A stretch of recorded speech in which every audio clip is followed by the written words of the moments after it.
Ce monde, c'est celui des Kamayura, une des 16 tribus vivant dans le parc du Haut-Xingu. C'est là, dans le Mato Grosso, que les Brésiliens ont créé en 1961 la première réserve indienne d'Amazonie. Et c'est là qu'une équipe de cinéastes japonais a mené plusieurs expéditions dans les années 70 et 80.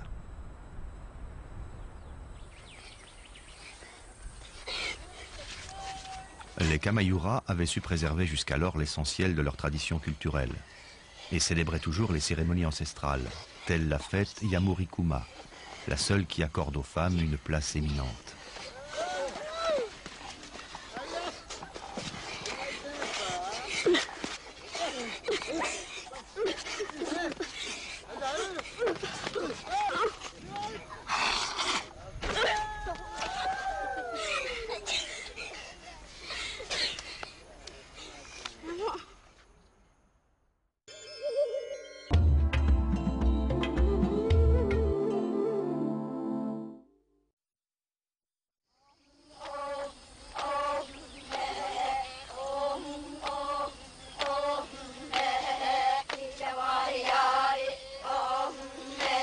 Il est un mythe largement répandu de la Terre de Feu jusqu'à l'Amazonie qui raconte que le monde était à l'origine dirigé par les femmes.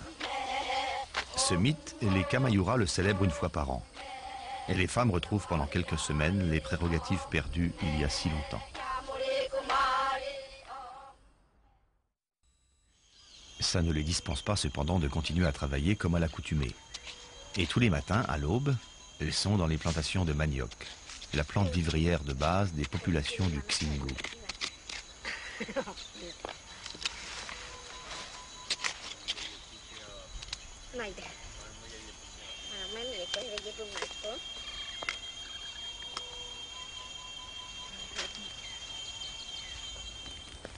Outre le manioc, les Kamayura cultivent sur brûlis des patates douces, des ignames, des bananes plantains et du maïs.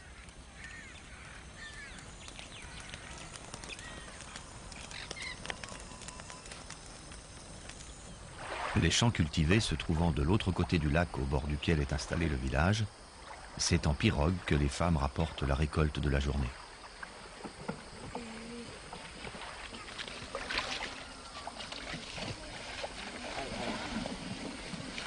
Il existe deux espèces de manioc, doux ou amer. Le second est extrêmement toxique, mais plus nourrissant. C'est donc lui qui a la préférence. Sa consommation nécessite d'éliminer l'acide qu'il contient. Lavées à grande eau, les racines sont soigneusement pelées.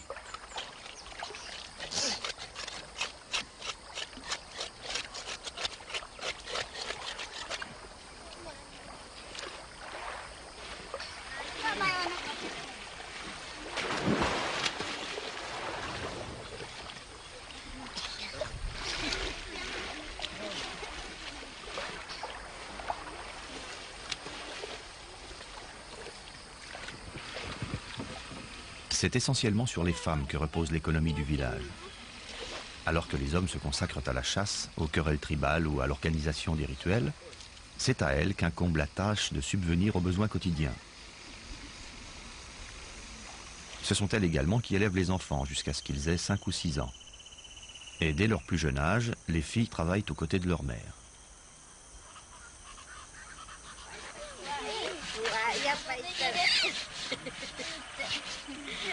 Les tubercules sont réduits en poudre grâce à des râpes faites de dents de poisson, d'esquilles ou de petits cailloux fichés sur une planche. Et la chair est lavée plusieurs fois à grande eau, puis soigneusement pressurée dans un tamis afin d'en extraire le suc vénéneux. Mis à bouillir pour faire évaporer l'acide, le liquide recueilli deviendra une délicieuse soupe au tapioca. La pulpe, quant à elle, est façonnée en pain mis à sécher au soleil. Une fois secs, ils seront pilés et la farine ainsi obtenue servira à confectionner des galettes, l'élément de base de l'alimentation.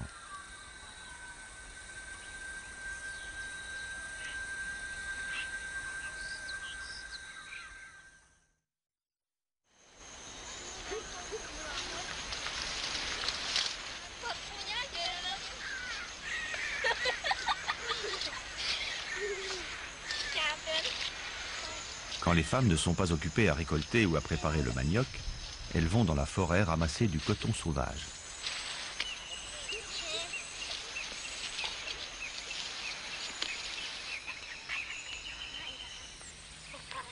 Filer le coton est un travail de longue haleine, qu'on exécute à des moments perdus.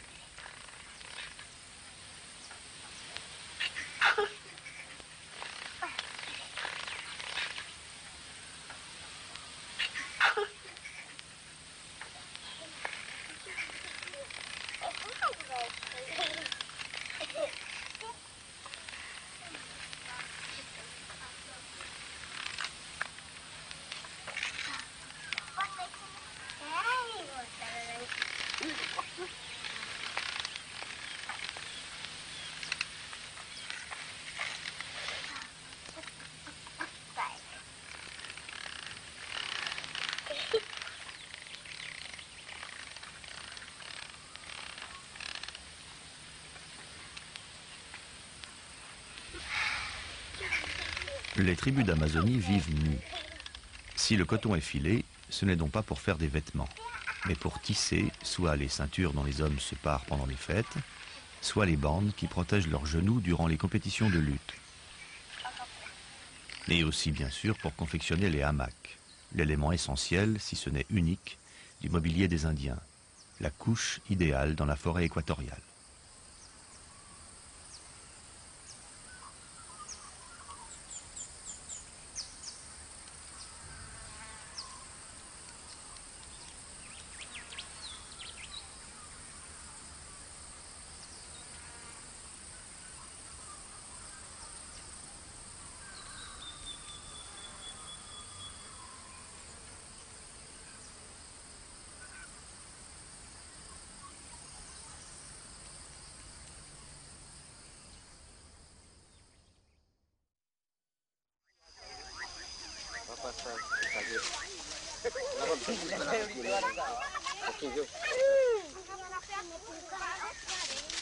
Un homme qui peint le corps d'une femme. Voilà une scène bien insolite. C'est que pour le temps de la fête Yamurikuma, l'ordre des choses s'inverse. Les hommes se mettent au service des femmes qui vont se parer, danser et lutter comme eux le font d'ordinaire.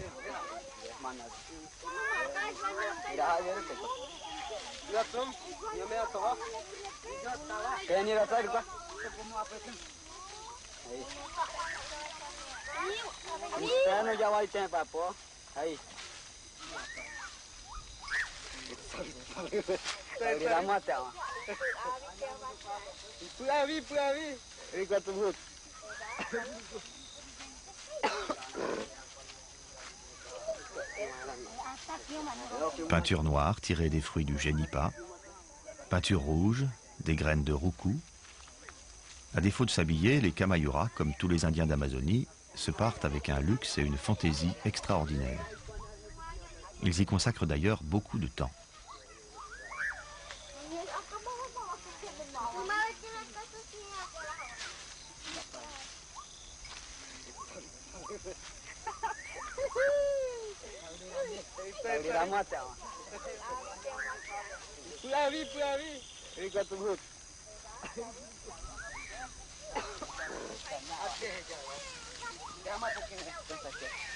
Papillons, serpents, armadillos, chauves-souris, poissons. Sous les mains expertes des hommes, les corps nus se couvrent de motifs symbolisant les animaux réels et mythiques qui peuplent la forêt et l'histoire des Kamayuras.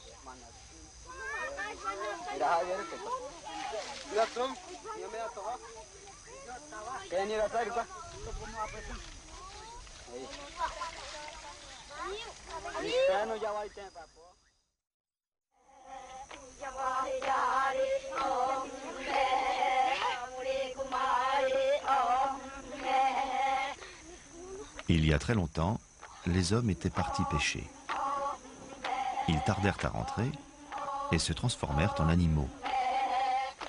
Les femmes décidèrent alors d'élever leurs enfants, de subvenir à leurs besoins et de se protéger elles-mêmes. Elles décidèrent de s'émanciper et quittèrent leur village pour former une tribu. Tel est le mythe rappelé par ce chant et par la fête Yamurikuma. À cette occasion, 5 jeunes filles vont être initiées. Elles vivent recluses depuis 6 mois, depuis qu'elles ont atteint l'âge de la puberté. Leur peau a pâli et leurs cheveux ont poussé au point de couvrir leur visage.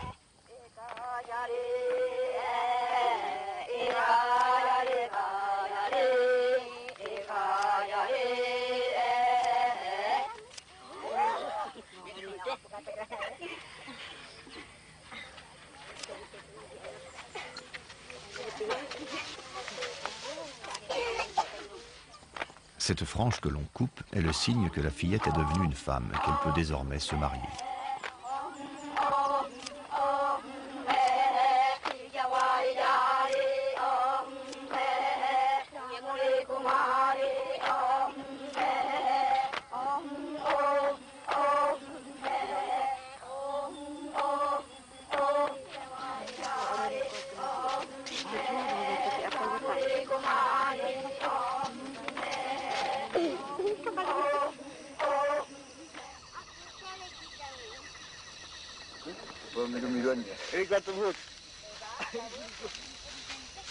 Nourrir les femmes fait également partie des tâches dévolues aux hommes pendant la fête. Ils s'en acquittent en leur offrant du poisson. Ce poisson que, dans le mythe originel, ils avaient oublié de leur rapporter.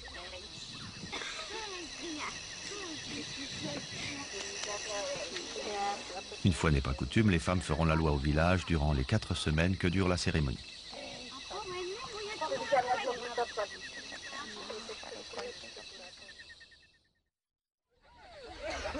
Et tout leur est permis, même d'attaquer les hommes.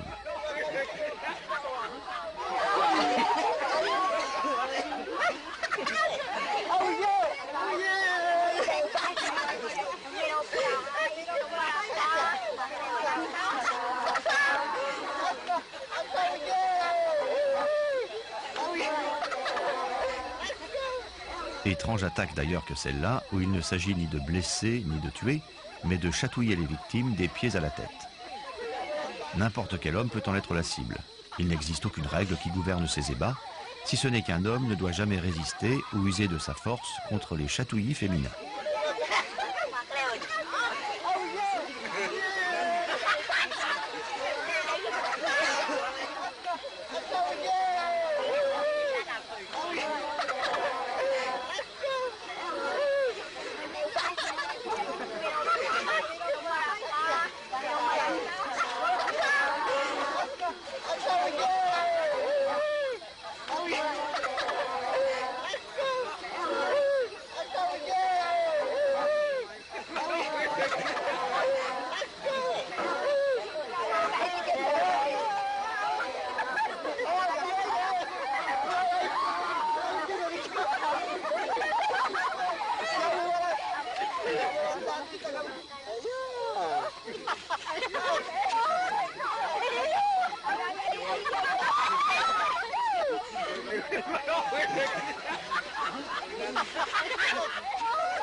À l'aube du dernier jour, les femmes de la tribu voisine, les Waoura, débouchent à l'entrée du village.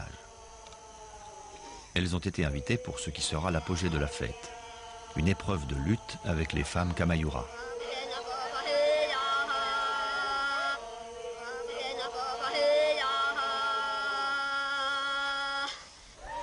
Après les salutations cérémonielles des invités, les premières lutteuses Kamayura s'agenouillent en ligne dans la position du jaguar.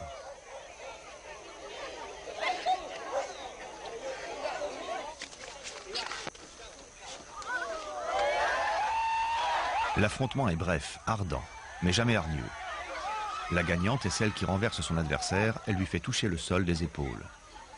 Aucune exclamation, aucun geste de triomphe ne souligne la victoire. Telle est la coutume.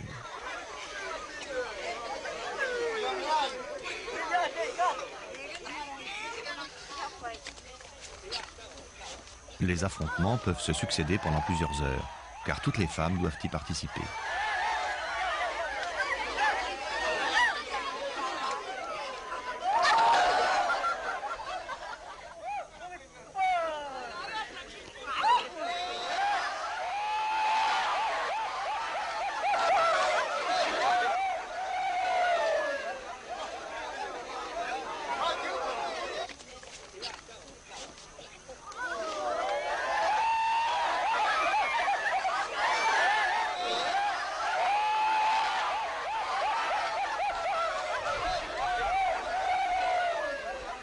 Pour ces tribus à longue tradition guerrière, la lutte à main nue, appelée Uka Uka, est un spectacle de choix. Traditionnellement réservée aux hommes, elle occupe une place très importante dans la vie des Indiens du Haut-Xingu, accompagnant la plupart des rituels intertribaux.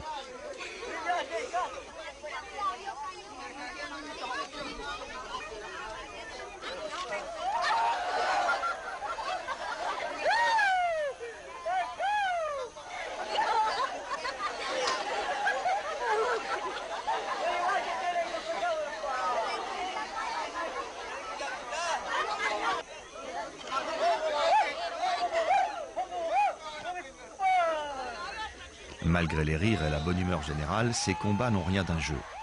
Nous sommes sur la terre des Amazones. Et si les femmes s'affrontent sans animosité, elles y mettent toute leur force et leur puissance.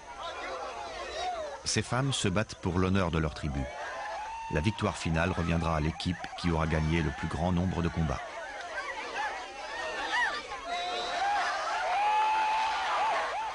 C'est à ces femmes que le plus grand fleuve au monde doit son nom. En effet, en 1542, Francisco Orellana découvrit un vaste fleuve où il dut livrer bataille à de farouches et superbes guerrières. En souvenir de ces femmes qui jaillirent des forêts semant la terreur et la mort, il nomma le fleuve Amazone.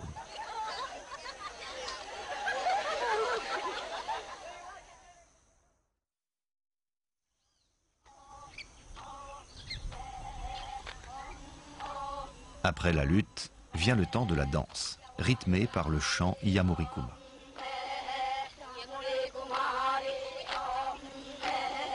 Une danse lente et solennelle qui unit les femmes des deux villages.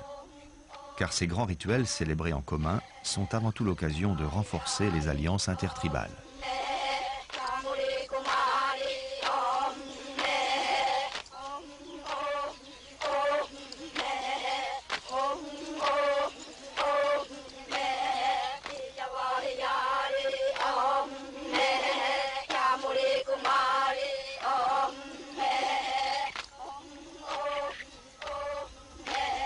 Quelques femmes ont coiffé le diadème de plumes jaunes symbolisant le soleil, la source du pouvoir masculin.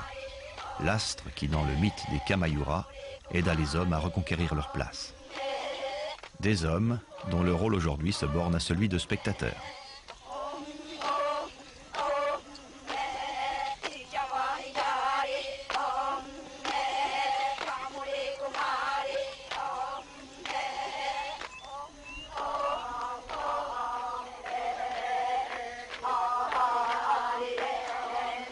Au crépuscule, la danse des femmes change de rythme et de nature.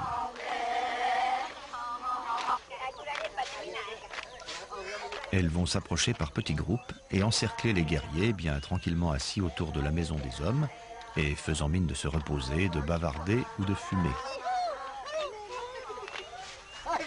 Et au bout d'un moment, c'est l'attaque. Une attaque bon enfant dont chacun s'amuse, les victimes tout autant que les assaillantes. Tout le monde est heureux d'échapper pour quelques semaines à la vie bien réglée du village.